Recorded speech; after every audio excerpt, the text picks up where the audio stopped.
Hello, j'espère que tu vas bien. Merci à toi d'avoir cliqué sur cette vidéo. Si tu ne me connais pas, moi c'est Asia, bienvenue sur ma chaîne.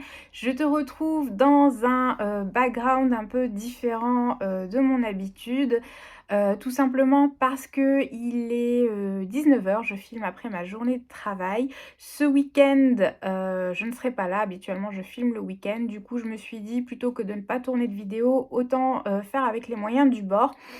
Donc comme tu l'auras vu dans le titre de cette vidéo, aujourd'hui je suis là pour te faire un petit bilan YouTube. Ça fait plus d'1 an que je poste sur ma chaîne. Je suis actuellement à ma 50e ou 51e, voire plus. Je fais plus le compte, mais j'ai dépassé les 50 vidéos sur YouTube. Du coup, la semaine dernière, j'ai posté une petite story, ou il y a quelques semaines, j'ai posté une petite story sur mon Instagram, que je te mettrai en barre d'infos si ça t'intéresse de me suivre. Et vous avez été pas mal à me poser des questions sur mon aventure youtubesque. Du coup, voici comment je vais articuler cette vidéo. Je vais commencer par parler de mes succès, entre guillemets, de mes réussites sur YouTube. Ensuite, j'aborderai mes fails et ce que j'en retire, donc mes échecs et les leçons que j'en ai tirées. Et enfin, je terminerai cette vidéo par les questions que vous m'avez posées. Donc tout le sommaire sera récapitulé en barre d'infos en dessous de la vidéo. Tu pourras cliquer dessus et tu seras redirigé directement au moment opportun qui t'intéresse.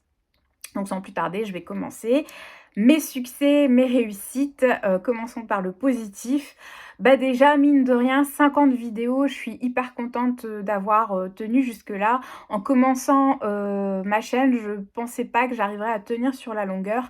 Donc rien que d'être toujours là après plus d'1 an et avoir réussi à produire plus de 50 vidéos, c'est déjà une belle réussite pour moi. Donc je suis fière d'avoir persévéré, d'avoir tenu sur la longueur. Et surtout, je m'éclate, j'adore faire des vidéos, c'est vraiment un format qui me plaît beaucoup. Ça m'a vraiment permis de renouer avec ma créativité. Donc c'est vraiment ce que je kiffe en fait dans YouTube, c'est l'aspect créatif, pouvoir communiquer sur des sujets qui m'intéressent, partager mes passions et les sujets qui me font kiffer. Autre petit succès, c'est ma vidéo qui a été la plus vue. Alors contre toute attente, ça m'a vraiment surprise. Il s'agit de mon plan de tour, donc de ma collection de plantes que j'ai sortie, ça va bientôt faire 1 an. Et cette vidéo a fait plus de 1500 vues. Alors je sais que ça peut paraître pas beaucoup pour certains, mais à mon niveau, c'est quand même pas mal. D'autant plus que quand j'ai sorti cette vidéo, elle a reçu beaucoup de critiques. Je pense d'ailleurs que c'est l'une de mes vidéos qui a été la plus critiquée. Et contre toute attente, elle a fait pas mal de vues. Elle continue à en faire. Du coup, je suis assez contente. Donc ça, c'est une belle réussite pour moi. Et autre réussite, c'est concernant une vidéo beaucoup plus récente. Il s'agit de mon haul Leaves and Clouds, donc un haul que j'ai effectué sur la boutique en ligne de Enjoy Phoenix, qui est une grosse youtubeuse. Je te mettrai le lien de ces vidéos en barre d'infos si tu ne les as pas vues, au cas où ça t'intéresse. Et alors cette vidéo n'a pas été la plus populaire sur ma chaîne, elle n'a pas fait beaucoup de vues, elle a dû en faire une centaine. Par contre, j'en avais déjà parlé, mais Enjoy Phoenix, qui a des millions d'abonnés, a vu cette vidéo, elle a commenté, elle a liké, donc rien que ça, pour moi, c'est une belle réussite parce que je m'attendais pas du tout à ce qu'elle la voie. Je l'ai pas taguée, je sais pas comment elle a fait pour la voir. Donc voilà, je sais que ça peut paraître futile, mais mine de rien, je suis contente qu'une youtubeuse que j'admire et que je suis depuis des années a pu voir mon travail, a pu le commenter, etc. Donc ça aussi, ça reste l'une de mes réussites sur YouTube, en tout cas dans ma courte carrière youtubesque.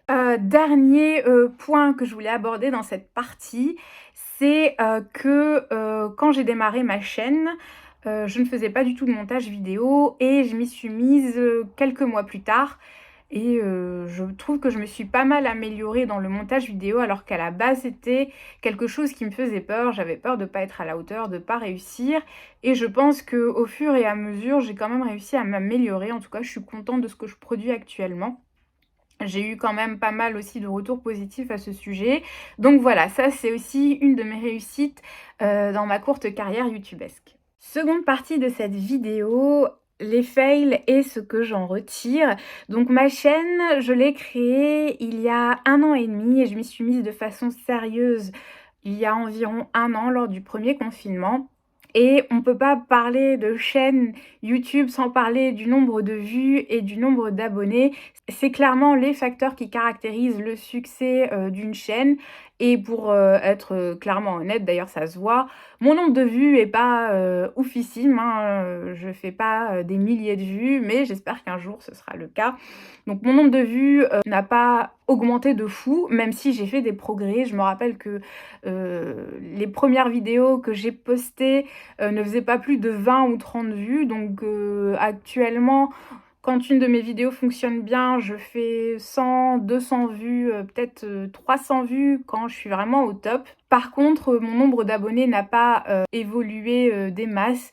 Actuellement, il stagne. D'ailleurs, c'est un paramètre qu'on peut cacher dans le back office de sa chaîne. J'ai préféré le faire tout simplement pour, éviter de faire une fixette sur le nombre d'abonnés. Autre chose que, je retire de cette aventure, youtubesque, c'est de ne plus être perfectionniste. Je m'explique, il m'a fallu des années avant de me lancer, sur YouTube, tout simplement parce que je voulais être perfectionniste, je voulais savoir parler face cam de façon hyper fluide, je voulais, faire de super beaux montages, je voulais faire de super belles miniatures, sauf que j'y connaissais rien. Et c'est ce qui m'a empêchée, de, créer ma chaîne. Il m'aura fallu, énormément de temps et ce que j'en retire, c'est que, quand un projet nous tient à cœur et ben, il faut avant tout se lancer. Il faut préparer un minimum, bien évidemment, il ne faut pas foncer tête baissée, mais il faut éviter de trop réfléchir parce que, le perfectionnisme nous pousse tout simplement à la procrastination. On, baisse vite les bras par rapport à la montagne de choses qu'on ne sait pas appréhender, mais ce qu'il ne faut pas oublier, c'est que c'est en forgeant qu'on devient forgeron. Je me suis améliorée dans le montage vidéo, je me suis améliorée dans ma façon de parler face caméra. C'est d'ailleurs des commentaires hyper positifs qu'on m'a fait tout au long de mon évolution sur YouTube. Donc ça montre bien que on progresse. Si je compare ma toute première vidéo à celle que je fais maintenant, il n'y a pas photo, que ce soit en termes de montage ou en termes de communication, il y a eu du progrès. Donc là-dessus, c'est aussi un point hyper positif. Donc le perfectionnisme, faut éviter, hein, ça empêche vraiment de passer à l'acte et de mener, ses projets à bien. C'est vraiment quelque chose qui tue la productivité. Donc vaut mieux commencer, et faire du mieux qu'on peut à l'instant T et apprendre sur le tas. Ça me rappelle une anecdote très pertinente sur le perfectionnisme que j'ai vu sur le net et qui a été rapportée par un coach en développement personnel que j'aime beaucoup. C'est l'histoire de 2 apprentis pâtissiers qui doivent passer un examen pour devenir de vrais pâtissiers. Ils doivent présenter une tarte à la fraise. L'un de ces apprentis pâtissiers est hyper réfléchi et pour préparer son examen, il préfère étudier de façon théorique comment faire une bonne tarte à la fraise, les ingrédients, la quantité précise, le matériel, tout le matos qu'il faut pour préparer une bonne tarte à la fraise. Et l'autre qui est beaucoup plus pratique et qui préfère réaliser et s'exercer à faire des tartes à la fraise. La première qu'il réalise n'est pas ouf, mais il continue à en produire plusieurs jusqu'au jour où les deux passent leur examen. Le premier évidemment qui est très réfléchi, tu l'auras compris, à réaliser sa seule et unique tarte à la fraise pour le jour de son examen et l'autre qui a décidé de s'exercer au préalable présente sa 10e tarte à la fraise et évidemment celui qui détient son diplôme de pâtissier n'est autre que celui qui s'est exercé au préalable. Donc ça, je trouve que c'est un exemple hyper parlant. Faut pas trop réfléchir quand un projet nous tient à cœur. C'est bien de préparer un minimum, mais quand on réfléchit trop, ça devient bloquant, ça nous bouffe et ça nous empêche de passer à l'acte. Voilà, donc ça c'est vraiment l'une des leçons les plus profitables que j'en retiens. Troisième partie de cette vidéo, alors j'ai mes petites notes pour pas oublier ce que je dois dire. C'est pas la troisième partie, c'est si, c'est la troisième partie, je dis des bêtises. Donc là, c'est les questions qui m'ont été posées. Du coup, merci à toutes les personnes qui m'ont posé des questions. Donc la première question qui m'a été posée par Sophie, bisous à toi si tu passes par là. Pourquoi est-ce que je me suis lancée dans l'aventure YouTube? Pourquoi je me suis lancée dans YouTube? Ça a toujours été mon rêve de lancer ma propre chaîne. Ça fait des années que je regarde YouTube. J'adore ça, je regarde plus la télé, je passe quasiment tout mon temps libre devant YouTube. Ça fait des années que je suis bercée avec YouTube, que je passe quasiment tout mon temps libre. Et quand je regardais les vidéos des youtubeurs et des youtubeuses que je kiffe, je me disais: «Ah, j'aimerais trop produire moi aussi du contenu de ce genre-là. J'aimerais bien savoir monter des vidéos, faire de beaux montages, de belles miniatures». Je trouve qu'il y a un côté artistique. Et voilà pourquoi je me suis lancée sur YouTube, parce que j'ai toujours kiffé, voilà, tout simplement. Deuxième question qui m'a été posée par Priscilla, bisous à toi et merci pour ta question si tu passes par là. Penses-tu un jour te reconvertir professionnellement? Alors, même si je ne sais pas de quoi l'avenir sera fait, je pense que oui, il y a des chances que je me reconvertisse, même si pour l'instant j'aime bien ce que je fais d'un point de vue professionnel. Par contre, si ta question c'était est-ce que je pense faire YouTube à 100%, je pense que la réponse sera non, parce que clairement pour l'instant je suis loin de pouvoir en vivre. Si à l'avenir ma chaîne devait grandir, je pense pas non plus que j'en ferai mon boulot à 100%, parce qu'il y a quand même une très grosse pression derrière et j'ai peur que ça me casse le plaisir que ça me procure, le côté créatif. Voilà, je pense pas pouvoir faire YouTube H24, surtout quand je vois l'envers du décor pour pas mal de youtubeurs qui en vivent. C'est pas la joie, c'est pas le rêve qu'on peut imaginer. Donc voilà, j'espère que ça répond à ta question. Troisième question qui m'a été posée par Raja. Bisous à toi et merci à toi d'avoir posé cette question. As-tu des regrets? Alors, je suis pas du genre à avoir des regrets, mais on va dire que si je devais en avoir un, ça serait d'avoir mis autant de temps à m'être lancée sur YouTube. J'ai mis des années. Parce que j'avais peur du regard des autres.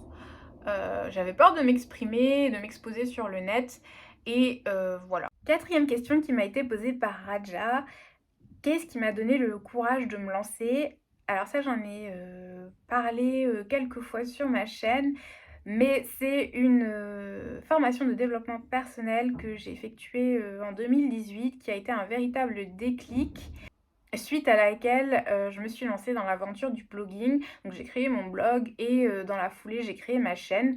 Donc c'est la formation du coach en développement personnel Steve Abdelkarim, qui s'appelle Booster d'excellence. Si ça t'intéresse, je te mettrai le lien de sa formation en barre d'infos. Voilà.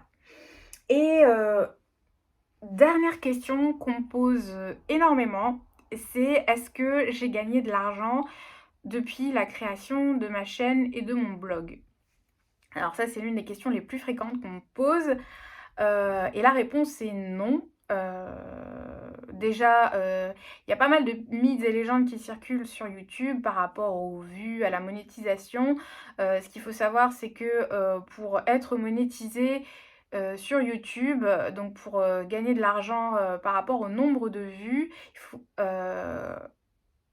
il faut avoir un nombre minimum, de 10 000 abonnés sur sa chaîne, ce qui est loin d'être mon cas. Et l'autre moyen de gagner de l'argent sur YouTube, c'est de faire des partenariats avec des marques. Là-dessus, on m'en a proposé et j'ai refusé tout simplement parce que, les partenariats ne me disaient pas grand-chose et que j'ai pas envie de devenir, un panneau publicitaire. J'exclus pas le fait de, faire des partenariats à l'avenir. Si je trouve, des marques qui, me correspondent, pourquoi pas? En tout cas, pour l'instant, j'ai gagné, 0 €. C'est même, l'inverse, hein, c'est-à-dire que j'ai travaillé à perte, que ce soit pour m'équiper, ma caméra, même si je ne l'ai pas achetée, dans le but de faire, des vidéos. C'est quand même, un achat, qui a, coûté de l'argent. Mon blog, l'entretien de mon blog, l'achat, du domaine et cetera, ça aussi c'est des frais. Donc j'ai pas gagné de l'argent, au contraire, j'ai dû en dépenser, mais voilà, ça reste un passe-temps et un loisir et je ne m'en plains pas du tout. Voilà, j'ai fait le tour, des questions qu'on m'avait posées et de ce petit bilan, 50 vidéos.